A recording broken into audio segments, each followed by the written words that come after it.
Alvin Bragg may be the best thing to happen to Trump. What's going on, guys? I hope you're all doing well. We're checking out a video from Fox News. They're saying that Alvin Bragg is helping Trump's case in monumental fashion. I don't know how that's possible, so why don't we just jump into this, see what it's all about, all right? Let's do it. George Washington University law professor. Professor Turley, the old saying is that bad case makes bad case law. Are we setting up for some really bad case law here?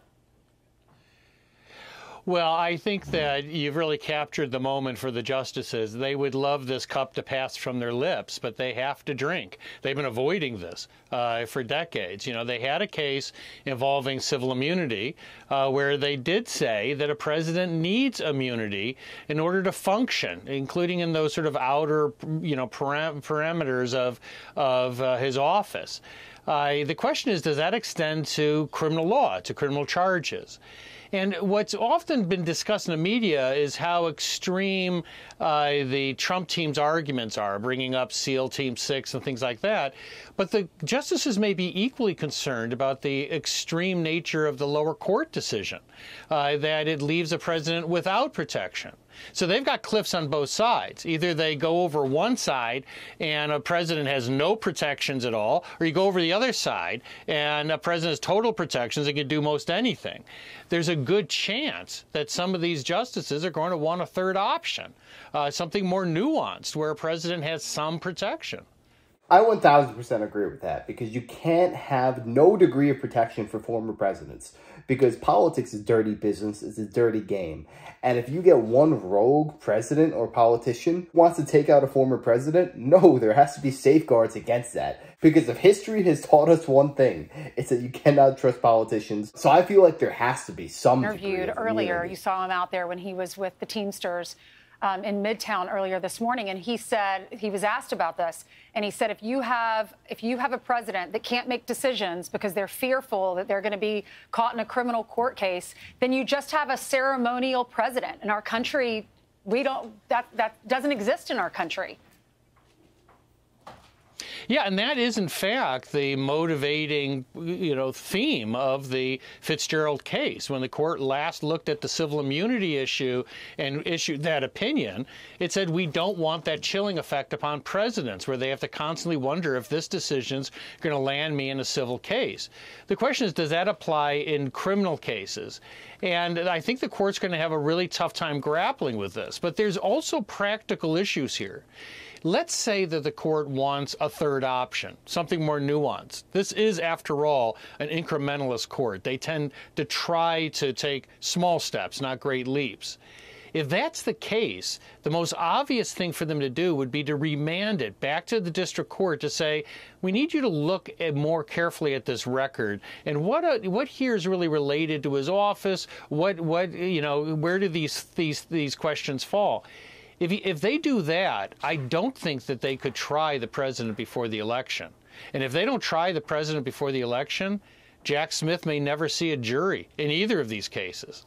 Trump would have to win, you'd have to think.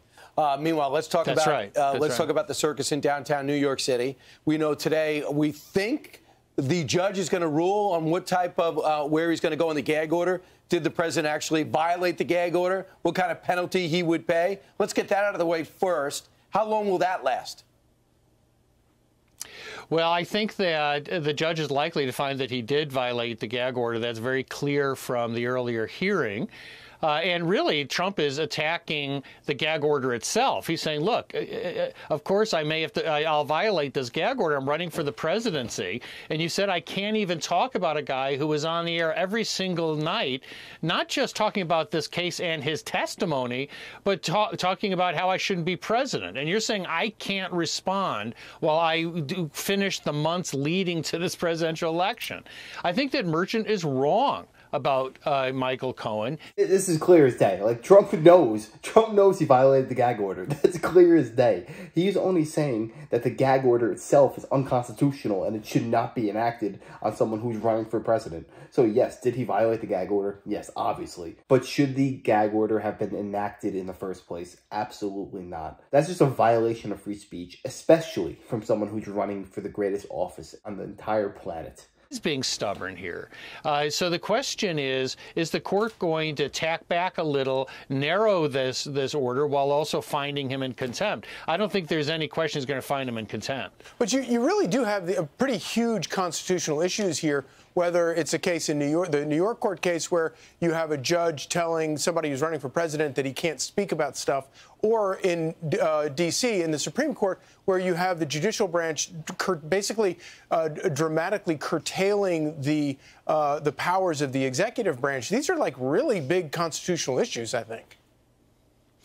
They are, and you know what? They're related. The interesting thing about today's Supreme Court decision and the Manhattan case is that Alvin Bragg is probably the best lawyer Donald Trump has right now. He's making the case to the Supreme Court that there needs to be an immunity protection because he's the problem. This is exactly what the court was worried about. You've got these Democratic district attorneys clearly politicizing the criminal justice system. The Manhattan case is legally absurd. And it's occurring on the very day that the court is considering how to protect presidents. That cannot but help former President Trump. And you're even able to say that as a Democrat, right? You still consider yourself a Democrat? Right.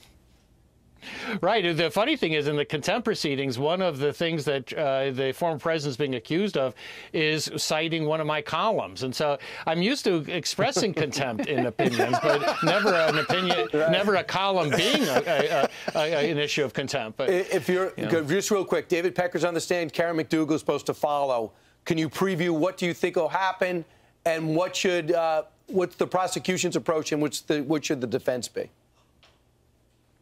Yeah, you know, the fact that they started out with Pecker and McDougal is very telling. You know, this isn't part of the indictment. You know, they're bringing in this earlier alleged affair, and they haven't even got to the main issue, which is dealing with the Stormy Daniels payment. The reason I think that's happening is that they don't have a crime. They're saying we're going to prove all these facts. Well, the facts aren't being contested. Most of these facts are actually accepted by the defense because they're not crimes. Right. And so you're going to hear from McDougal. I'm not too sure what she has to offer. Whether or not she had an affair with the former president is completely immaterial to the charges in that courtroom. But the main problem is that this judge is allowing this farce to unfold in his courtroom. We are still debating every night, what's the crime that he was trying to conceal? Right. That's not a good thing when you're in the second week of a criminal case. Right. Jonathan Turley. Thanks, Jonathan. We're going to use up our whole retainer before the end of the show. You know, it's interesting. There are two attorneys in the jury pool or in the jury box that are listening to all this. And if he's saying that as an attorney, I wonder what they're thinking. The prosecution must know how much of a witch hunt this is. If you've been practicing law for over 1 day, you should know what is going on here. This is clearly an abuse of power because there are people, I'm not going to say names, but there are people in office who have been charged with much greater crimes and they have not seen a courtroom once. Meanwhile, Donald Trump has been living in courtrooms over who knows what charges, the most BS things I've ever heard in my entire life. And the sad thing about American politics is that I feel like the center and the right have been pretty much the same for the past like 10, 20 years. I just feel like the left is getting crazier and crazier and crazier.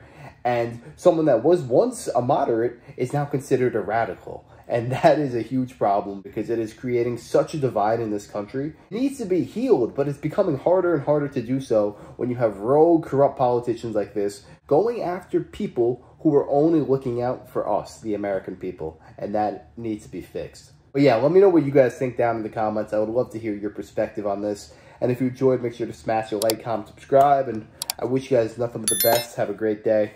Till next time.